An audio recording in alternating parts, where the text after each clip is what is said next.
नमस्कार. आज आपण तिसऱ्या श्लोकाचा अर्थ जाणून घेणार आहोत.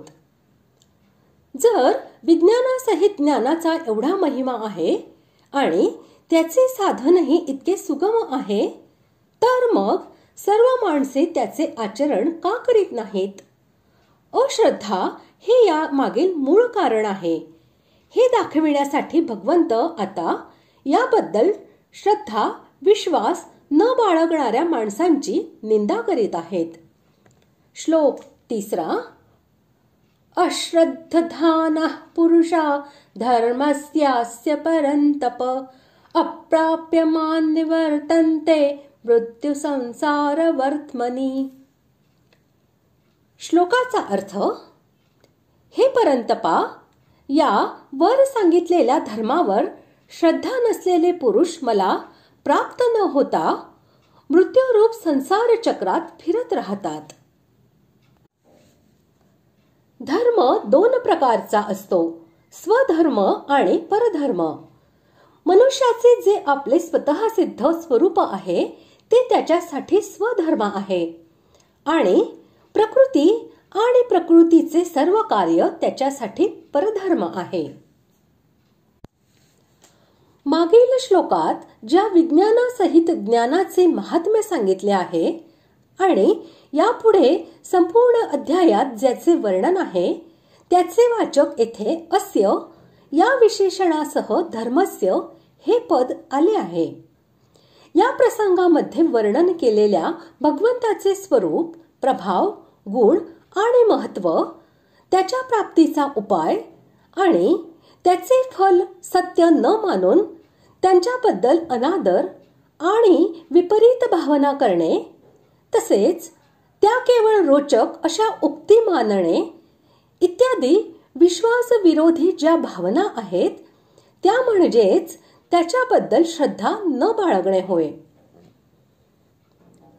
जे लोक भगवंताचे स्वरूप, गुण, प्रभाव आणि महत्व इत्यादींबद्दल विश्वास नसल्यामुळे भगवंतांच्या वरील भक्तीचे कोणतेही साधन करीत नाहीत आणि आपले दुर्लभ असे मनुष्य जीवन भोगण्यात आणि ते प्राप्त करण्यासाठी विविध उपाय करण्यात व्यर्थ नष्ट करतात, त्यांचे वाचक येथे अश्रद्धधाना हे पद आले आहे.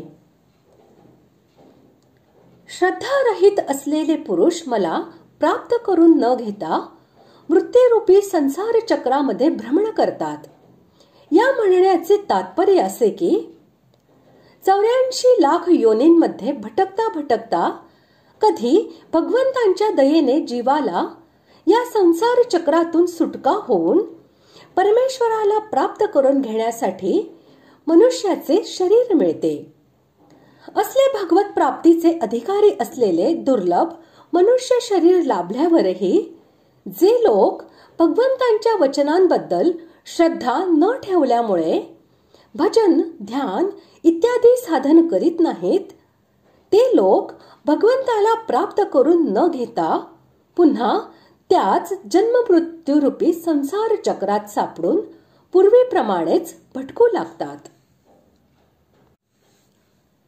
हे मनुष्य शरीर केवळ परमात्मा प्राप्तीसाठी मिळालेले आहे. भगवंतांनी कृपा करून संपूर्ण कर्मफलांना स्थगित करून मुक्तीचा अवसर दिला आहे.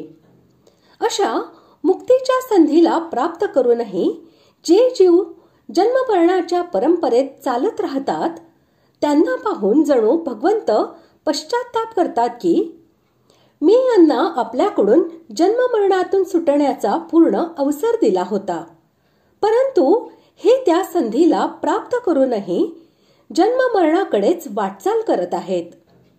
केवळ सामान्य माणसासाठीच नव्हे तर महान आसुरी योनीत पडलेल्या जीवासाठीही भगवान पश्चाताप करतात की मला प्राप्त न करताच हे अधमगतीला जात आहेत. अशा प्रकारे आज आपण तिसऱ्या श्लोकाचा अर्थ जाणून घेतला. पुढील भागात आपण चौथ्या श्लोकाचा अर्थ जाणून घेऊया. धन्यवाद.